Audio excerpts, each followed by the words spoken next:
우리 성도님들께서는 별로 관심이 없으실지 모르겠습니다만 얼마 전 넷플릭스에 올라온 한국 드라마 가운데 자백의 대가라는 작품이 있습니다. 전도연과 김고은 두 유명 여배우가 주연으로 등장하는 범죄 미스터리 스릴러물인데요. 잔인한 장면이 많이 나오는 것 같아서 우리 성도님들께 굳이 추천해드리고 싶지는 않습니다.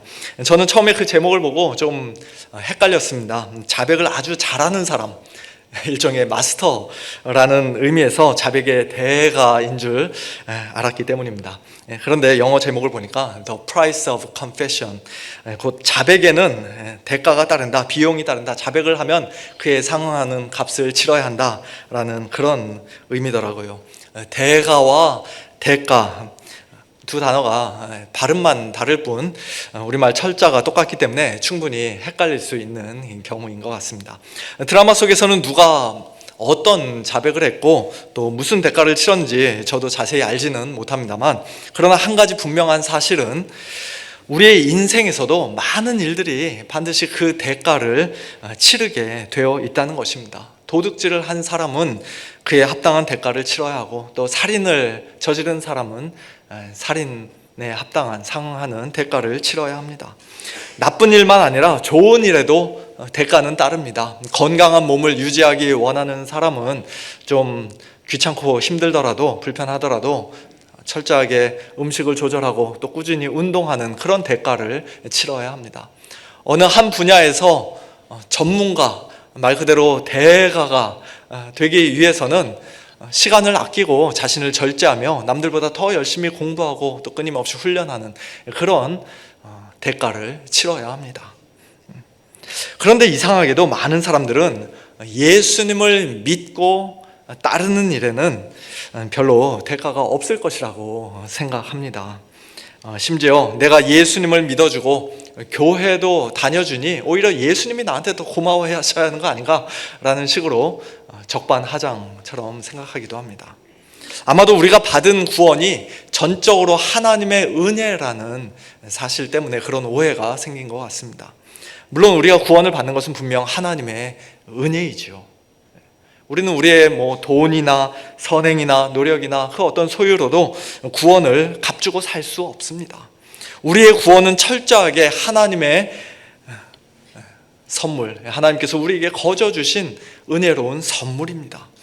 그러나 그 말이 곧 예수님을 따르는 데에는 아무 대가가 필요하지 않다라는 뜻은 아닙니다. 왜냐하면 하나님께서는 우리에게 구원을 선물로 주시기 위해 하나님의 아들 독생자 예수 그리스도를 이 땅에 보내시고 십자가에까지 내어주시는 가장 크고 놀라운 사랑의 대가를 치러주셨기 때문입니다. 예수님께서도 본래 하나님이신 분이 사람이 되어 이 땅에 오셔서 자기 목숨을 많은 사람의 대속물로 내어주시는 가장 값비싼 순종과 희생의 대가를 치러주셨기 때문입니다. 그러므로 우리는 분명 하나님의 전적인 은혜로, 예수님의 십자가 보혈의 공로로, 또 오직 믿음으로 구원을 받습니다만, 그러나 동시에 그렇게 구원받은 성도의 삶, 예수님을 따르는 제자의 삶에는 반드시 감당해야 할 대가가 있다는 사실을 결코 잊어서는 안 됩니다. 오늘 누가복음 14장 본문에서 예수님께서는 예수님을 따르는 수많은 무리에게 제자로서 반드시 감당해야 할 대가를 무엇을 하지 않으면 내 제자가 되지 못한다 라는 식으로 매우 역설적인 표현으로 크게 세 가지 말씀해 주십니다. 그중 첫 번째가 바로 26절 말씀입니다. 물은 내게 오는 자가 자기 부모와 처자와 형제와 자매와 더욱이 자기 목숨까지 미워하지 아니하면 능히 내 제자가 되지 못한다. 이 말씀은 우리가 지난 주일에 살펴보았던 누가복음 9장 말씀과도 상당히 비슷한 말씀인데요, 매우 충격적으로 들리는 말씀입니다. 부모를 공경하라고, 형제를 사랑하라고, 심지어는 원수까지도 사랑하라고 가르치신 예수님께서 여기서는 오히려 부모와 가족을 미워하지 않으면, 더 나아가 자기 목숨도 미워하지 않으면 예수님의 제자가 될 수 없다고 말씀하시기 때문입니다. 그러나 예수님은 가족을 실제로 증오하거나 혐오하라고 말씀하신 것이 아니죠. 자기 자신을 학대하거나 자기 목숨을 하찮게 여기라고 말씀하신 것도 아닙니다. 그런 해석은 성경 전체의 가르침과 완전히 모순이 되고 맙니다. 예수님께서 여기서 사용하신 미워하라는 표현은 감정의 언어가 아니라 비교의 언어, 다른 말로 하면 우선순위의 언어입니다. 예수님을 따르는 제자는 이 세상에서 가장 가깝고 소중한 관계인 가족보다도, 심지어 본능적으로 당연히 사랑하고 아낄 수밖에 없는 자기 자신의 목숨, 생명보다도 예수님을 더 사랑하고 더 앞세워야 한다는 뜻입니다. 예수님을 향한 사랑과 헌신이 너무나 절대적이어서 다른 모든 사랑이 상대적으로 미워하는 것처럼 보일 정도가 되어야 한다는 것입니다. 이런 표현의 좋은 예를 우리는 창세기 29장 야곱이 라헬과 레아를 대하는 태도에서 분명히 볼 수 있습니다. 30절을 보면 성경은 야곱이 레아보다 라헬을 더 사랑했다고 말씀합니다. 그런데 바로 이어지는 31절에서는 여호와께서 레아가 사랑받지 못함을 보시고, 우리말로는 좀 그렇게 순화해서 번역했지만 직역하면은 미움받는 것을 보시고 라고 기록되어 있습니다. 이 말은 야곱이 레아를 원수처럼 증오했다, 그냥 지나가기만 해도 찬바람 쌩 내면서 맨날 흘겨보고 째려봤다, 그런 뜻이 아니라 그가 라헬을 너무나도 깊이 사랑했기 때문에 그 사랑과 비교해 볼 때 레아는 마치 미움을 받는 것처럼 보일 정도였다는 것입니다. 덜 사랑받았다는 것이죠. 바로 그런 의미로 예수님께서는 오늘 본문에서 부모와 처자와 형제와 자매, 심지어 자기 목숨까지 미워하라고 말씀하신 것입니다. 부모와 가족을 사랑하고 또 자기 목숨을 귀하게 여기는 것이 분명 죄는 아닙니다. 우리가 당연히 그렇게 해야 하는 일입니다. 그러나 예수님을 따르는 제자에게는 언제나 예수님을 향한 사랑이 가장 최우선이 되어야 합니다. 사랑하는 성도 여러분, 오늘 우리는 예수님을 과연 얼마나 사랑하고 있습니까? 이 사랑은 단순히 좋아하는 감정이나 애틋한 마음을 말하는 것이 아닙니다. 오히려 의지에 더 가깝습니다. 언약 관계 안에서의 충성과 헌신, 그리고 책임과 의무를 다하는 것을 포함하는 사랑입니다. 예수님을 주님으로 모시고 따르는 제자가 되었다면 이제 다시는 뒤돌아보지 않고 오직 예수님만 바라보며 예수님을 끝까지 섬기겠노라, 따르겠노라 굳게 결단하는 것, 그것이 바로 오늘 본문에서 예수님께서 우리에게 요구하시는 사랑, 제자의 사랑입니다.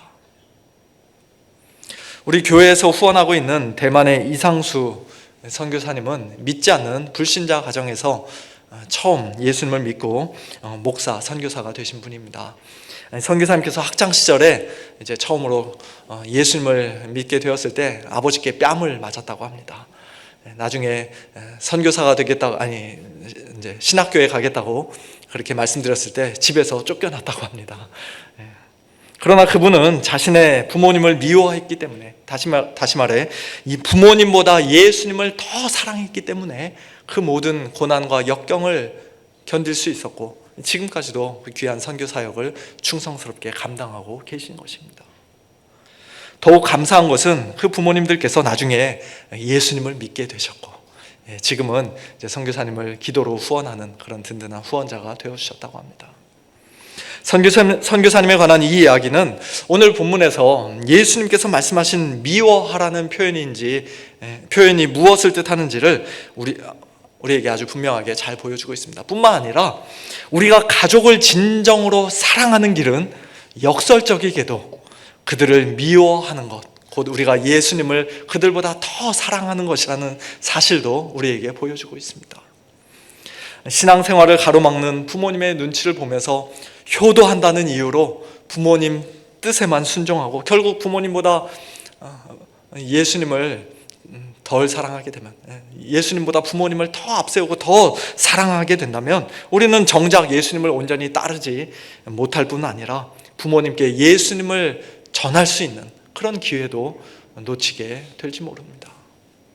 또한 부모의 입장에서도 마찬가지입니다. 우리가 자녀를 성경적으로 미워하지 않는다면 곧 예수님보다 자녀를 인간적으로 더 사랑하고 애착을 가진다면, 그래서 매주일 예배의 자리가 아닌 여기저기 다른 곳으로 아이들 데리고 다니느라 바쁘다면 그 자녀가 훗날 좋은 대학에 가고 세상적으로는 성공한 인생을 살 수 있을지 몰라도, 그러나 가장 귀하고 가장 소중한 예수님은 놓치게 될 위험이 있습니다.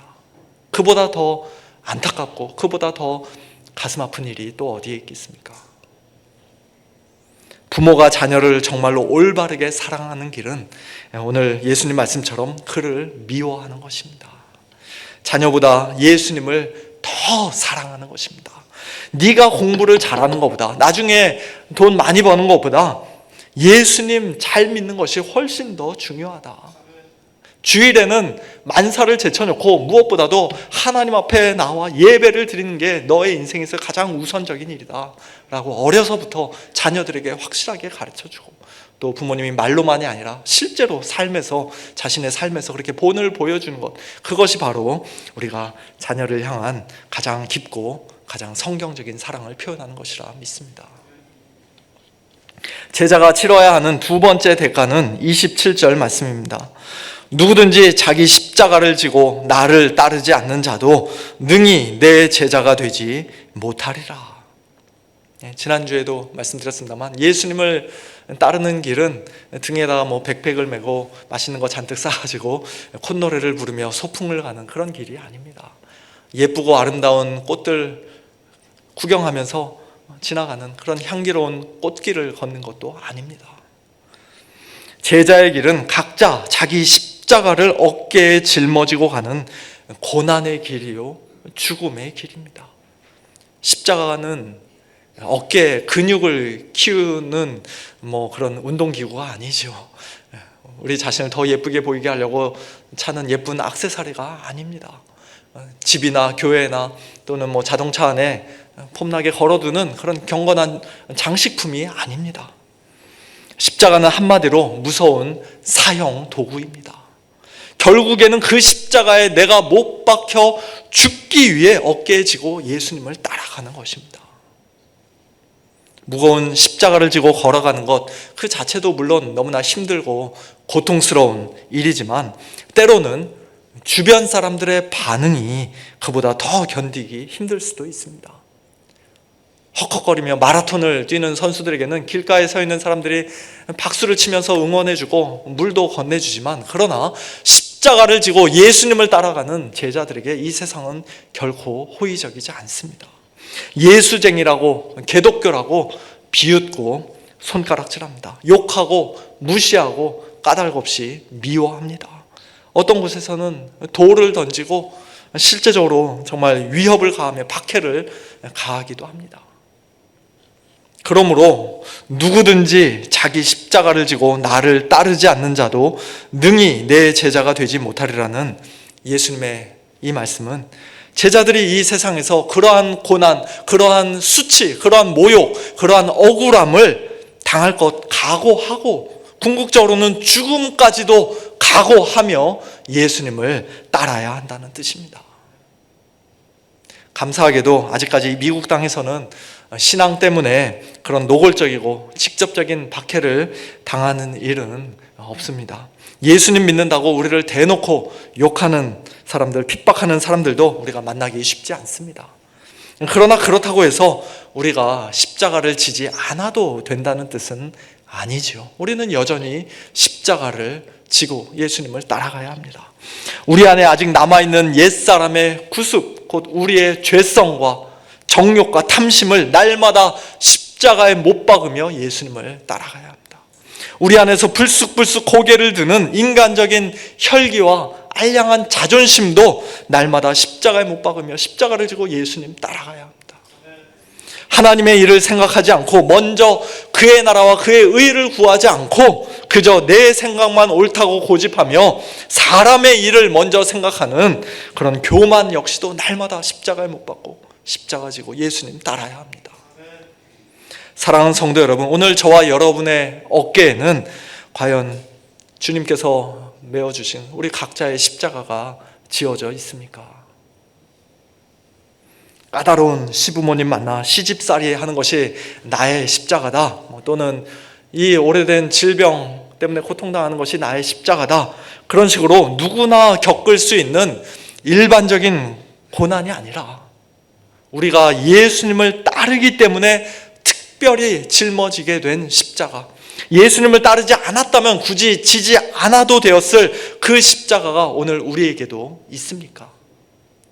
반드시 있어야 합니다. 겉으로 보기에는 환경이 편안하고 이렇다 할 큰 고난이 혹 없을지라도 마음속에서, 매일매일의 삶 속에서 죄와 싸우고 악한 영들과 치열하게 영적 전쟁을 치르며 자기를 부인하고 죽이는 십자가, 하나님의 뜻에 순종하기 위해 몸부리치며 주님을 따르는 우리 각자의 십자가가 우리에게는 반드시 있어야 합니다. 마지막으로 제자가 치러야 할 세 번째 대가는 33절 말씀입니다. 이와 같이 너희 중에 누구든지 자기의 모든 소유를 버리지 아니하면 능히 내 제자가 되지 못하리라. 여기서 모든 소유를 버린다는 것은 우리의 삶 속에서 문자 그대로 정말 모든 것을 다 버려야 하는 경우도 물론 있을 수 있겠습니다만, 꼭 그렇지 않더라도 모든 것의 소유권을 예수님께 온전히 넘겨드린다는 뜻입니다. 예전에는 내게 있는 모든 것이 당연히 내 것이라고 생각했습니다. 그래서 내 마음대로, 내가 원하는 만큼, 내가 원하는 방식대로 사용하며 살았습니다. 그러나 예수님의 제자가 된 이후로는 나에게 있는 모든 것의 주인이 이제 더 이상 내가 아니라 예수님이심을 고백하며 인정하는 삶으로 그 방향이 180도 완전히 바뀌게 된 것입니다. 돈과 물건만이 아니라 시간도, 우리의 몸과 마음도, 열정과 에너지도, 또 우리의 지성과 재능과 탤런트와 은사까지도, 그 모든 것이 다 주님의 소유임을 고백하며 이제는 주님께서 원하시는 대로 마음껏 쓰시도록 기꺼이 내어 드리는 것입니다. 예수님은 우리의 소유 가운데 겨우 10분의 1만, 일부분만 그렇게 원하시는 분이 아니십니다. 예수님은 우리의 모든 것을, 우리의 전부를 원하십니다. 비록 주일에 드리는 헌금은 우리 소득의 일부일지라도 나머지 돈 역시 주님의 뜻대로 사용하며 살아야 합니다. 하루 또는 일주일 중에 일부 시간을 따로 떼어 우리가 하나님께 예배드리고 기도하고 말씀을 읽지만, 그러나 그 외의 모든 시간에도 먹든지 마시든지 무엇을 하든지 다 하나님의 영광을 위하는 삶을 살아야 합니다. 그래서 참된 성도들, 진정한 제자들은 하이델베르크 요리문답 제1문에서 이렇게 가장 먼저 고백합니다. 살아서나 죽어서나 나는 나의 것이 아니요. 몸도 영혼도, 나의 몸 모든 것 다 나의 신실한 구주이신 예수 그리스도의 것입니다. 그 사실이 너무나 억울하고 기분 나쁘다는 것이 아니라 오히려 그것이 우리의 유일한 위로요, 참된 위로라고 고백합니다. 부모와 가족뿐 아니라 자기 목숨도 미워해야 한다. 자기 십자가를 져야 한다. 또 자기의 모든 소유를 버려야 한다. 예수님께서 이런 말씀을 한 가지씩 하실 때마다 예수님을 따르던 수많은 무리들 가운데서 아마 한 3분의 1씩은 뚝뚝 떨어져 나갔을 것 같습니다. 예수님을 따르면 삶이 편해지고 가정도 화목해지고 세상에서 이런저런 복도 많이 받을 줄 알았는데, 미워하라, 십자가 져라, 다 버려라, 그런 말씀만 하시니 따라가는 사람들의 마음이 아주 점점 무거워졌을 것입니다. 내가 지금 제대로 가고 있는 거 맞나? 괜히 엉뚱한 사람을 따라가다가 내 소중한 인생을 허비하고 망치는 것 아닌가? 그런 생각이 들었을 것입니다. 심각하게 고민이 되었을 것입니다. 만일 그랬다면 예수님의 계획은 대성공입니다. 왜냐하면 예수님은 그 수많은 무리들이 아무 생각 없이 그저 분위기에 휩쓸려 예수님 따라오기를 원하지 않으셨기 때문입니다. 조금 따라가다가 힘들다고 투덜거리며 되돌아갈 사람들, 내가 기대했던 게 이게 아닌데 하면서 실망하여 결국 예수님을 버리고 떠나갈 사람들을 예수님은 억지로 곁에 붙잡아두고 싶어 하지 않으셨기 때문입니다. 내 제자가 된다는 것이 무엇인지, 어떤 대가를 치러야 하는지 너희들이 처음부터 분명히 알아야 한다, 그렇게 확실하게 알려주기를 원하셨기 때문입니다. 그래서 예수님은 오늘 본문 28절부터 32절까지 해서 제자도의 대가를 먼저 앉아 잘 계산하라는 내용의 비유를 두 가지 말씀해 주십니다. 첫 번째 비유는 돈을 들여 망대를 세우려는 사람의 비유입니다. 너희 중에 누가 망대를 세우고자 할진대 자기의 가진 것이 준공하기에까지 족할는지 먼저 앉아 그 비용을 계산하지 않겠느냐. 그렇게 아니하여 그 기초만 쌓고 능히 이루지 못하면 보는 자가 다 비웃어 이르되 이 사람이 공사를 시작하고 능히 이루지 못하였다 하리라. 북한 평양에 있는 류경 호텔은 예수님께서 말씀하신 이 비유의 현대적인 예라고 할 수 있습니다. 북한은 세계에서 가장 큰 호텔 가운데 하나를 만들겠다는 야심찬 계획을 가지고 프랑스 기업의 도움을 받아 1987년에 지하 5층, 지상 100층 규모의 초대형 건물을 착공했습니다. 그러나 1992년 심각한 경제난을 겪으면서 공사가 전면 중단되었고, 그 결과 이 건물은 오랜 세월 내부에 숙박시설 하나 제대로 갖추지 못한 채 뼈대만 남은 거대한 흉물로 방치되고 말았습니다. 제가 가보지 않았으니까 자세히는 모릅니다만 아마 아직까지도 그 안에 누가 잠을 잘 수 있는 시설이 없는 것 같습니다. 몇 년 전에는 세계 최악의 건물로 선정되기도 했다는데요. 최근에는 그 용도를 바꿔서 외벽 전체를 활용한 대형 전광판 역할을 밤마다 하고 있다고 합니다. 만약 처음부터 그 초대형 건물을 끝까지 완공하기 위해 필요한 비용을 먼저 앉아 꼼꼼하게 계산했더라면 그런 무리한 공사를 아예 시작하지 않았을지도 모릅니다. 혹은 규모를 대폭 줄여 현실적으로 가능한 범위 안에서 진행했을 것입니다. 그러나 정확한 계획 없이 경솔하게 덥석 시작했다가 결국 완성하지 못함으로써 전 세계의 비웃음거리가 되고 만 것입니다. 예수님이 이어서 말씀하신 두 번째 비유는 전쟁에 나가려는 두 임금, 두 왕의 비유입니다. 또 어떤 임금이 다른 임금과 싸우러 갈 때 먼저 앉아 1만 명으로서 저 2만 명을 거느리고 오는 자를 대적할 수 있을까 헤아리지 아니하겠느냐. 만일 못할 터이면 그가 아직 멀리 있을 때 사신을 보내어 화친을 청할지니라. 물론 역사적으로 보면 소수의 군사를 가지고 우리 이순신 장모님처럼 소수의 군사를 가지고 아주 훨씬 더 많은 수의 적군을 물리친 경우들이 얼마든지 많이 있습니다만, 그러나 일반적으로는 1만 명의 군대가 2만 명의 군대를 이기기란 결코 쉬운 일이 아닙니다. 아무리 생각해 보아도 도저히 이길 수 있는 가능성이 없고 패배가 불보듯 뻔하다면 차라리 일찌감치 사신을 보내 항복하고 화친을 청하는 편이 더 지혜로운 선택일 것입니다. 이 두 가지 비유의 핵심은 한마디로 예수님을 따르기 위해 어떤 대가를 치러야 하는지, 얼마나 큰 비용이 드는지 먼저 앉아 충분히 계산하고 신중하게 헤아려 보라는 것입니다. 그래서 만일 도저히 감당할 수 없다고 판단된다면 아예 처음부터 시작하지 않는 편이 더 낫지 않겠냐고 말씀하시는 것입니다. 나중에 가서 속았다, 이럴 줄 몰랐다고 불평하거나 원망하지 말고, 중간에 멈추거나 뒤돌아 도망치지 말고 마땅한 대가를 마땅히 치러야 할 그 대가를 처음부터 분명히 알고 끝까지 따라오라는 것입니다. 그런 대가를 전혀 계산하지 않은 채 잠시 예수님을 따르다가 중간에 포기하고 돌아가는 자들은 결국 진정한 제자가 아니라 수많은 무리들 중에 하나에 불과할 것입니다. 그리고 오늘 본문 마지막에 예수님께서 말씀하신 것처럼 짠맛을 잃어 땅에도 걸음에도 쓸데없어 내버려지는 그저 무늬만 소금과 같은 자들, 곧 명목상의 신자에 불과한 자들입니다.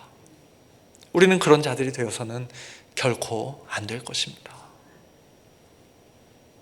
약 26년 전 제가 대학교를 졸업하고 신학대학원에 가기로 결정했을 때 당시 이미 목사님이었던 저의 매형이, 누나의 남편이죠, 매형이 책 한 권을 저에게 선물로 주었습니다. 한국의 어느 한 유명한 목사님이 목회자 후보생들을 위해 쓰신 자네 정말 그 길을 가려나 라는 제목의 책이었습니다. 제목만 보아도 목사가 되려는 사람들을 향한 그 목사님의 안타깝고도 긍휼 어린 마음이 그대로 느껴지지 않습니까? 어느 날 갑자기 은혜 좀 받았다고 해서 덜컥 목사가 되겠다고 뛰어들 것이 아니라 정말로 하나님의 부르심을 받았는지, 목사로서의 소명이 있는지 먼저 분명히 확인하고, 또 그 길이 얼마나 힘들고 어려운 길인지, 얼마나 외롭고 고독한 길인지, 얼마나 많은 눈물과 희생과 또 대가가 따르는 길인지 잘 알고 가야 한다는 그런 내용이었던 것으로 기억합니다. 영어판이 있다면 제 아들한테도 꼭 한번 읽어보라고 권해보고 싶은 책인데요. 그런데 그 책은 그렇게 겁만 주는 내용으로 끝나지 않았습니다. 동시에 목회의 길이, 목사로서의 삶이 얼마나 복된 길인지, 얼마나 보람있고 영광스러운 길인지도 강조하며 자신을 목사로 불러주시고 한평생 사용해 주신 하나님께 깊은 감사를 드리는 그런 내용도 있었습니다. 자기 스스로의 힘으로는 도저히 걸어갈 수 없는 길이었고 온전히 감당할 수 없는 직분이었지만, 그러나 부르신 분이 하나님이시기에 하나님께서 끝까지 친히 책임져 주실 것임을 그 목사님은 분명히 확신했습니다. 사랑하는 성도 여러분, 예수님을 따르는 제자라 고백하며 이 시간 함께 모여 예배드리고 있는 오늘 저와 여러분, 우리 역시도 마찬가지입니다. 가만히 앉아서 아무리 계산기를 두드려보고 이리저리 헤아려 보아도 우리 스스로의 힘으로는 주님을 끝까지 잘 따라갈 수 있으리라는 자신이 솔직히 없습니다. 부모와 가족을 미워하고 목숨까지도 미워하고 십자가를 지고 다른 나의 모든 소유를, 모든 것을 다 버려야 하는 그런 제자도의 대가는 너무나 크고 너무나 부담스럽습니다. 그래서 우리는 더 겸손하게 두 손 들고 항복합니다. 더 절박하게 주님만 의지하며 붙잡습니다. 왜냐하면 예수님께서 우리를 구원해 주시기 위해 이미 자기 부모와 가족을 미워하셨고 자기 목숨도 미워하셨기 때문입니다. 우리 각자의 십자가가 아닌 예수님 자신의 십자가로 우리의 모든 죄값을 단번에 치러 주셨기 때문입니다. 예수님께서 자기의 모든 소유를 버리고 가장 가난해지심으로써 우리를 부유하게 하시고 우리를 구원해 주셨기 때문입니다. 우리는 이제 예수님 안에서, 그리스도 예수 안에서 이제 새로운 피조물이 된 자들입니다. 예수님께서는 우리에게 성령님도 보내주셨습니다. 그러므로 우리의 연약함을 날마다 도우시는 성령님의 능력을 힘입어, 날마다 우리를 강권하시는 그리스도의 사랑을 힘입어 우리는 제자도의 대가를 기꺼이 치르며 예수님을 끝까지 따르는 충성스러운 제자들로 이 믿음의 경주를 마침내 완주하게 될 줄로 믿습니다.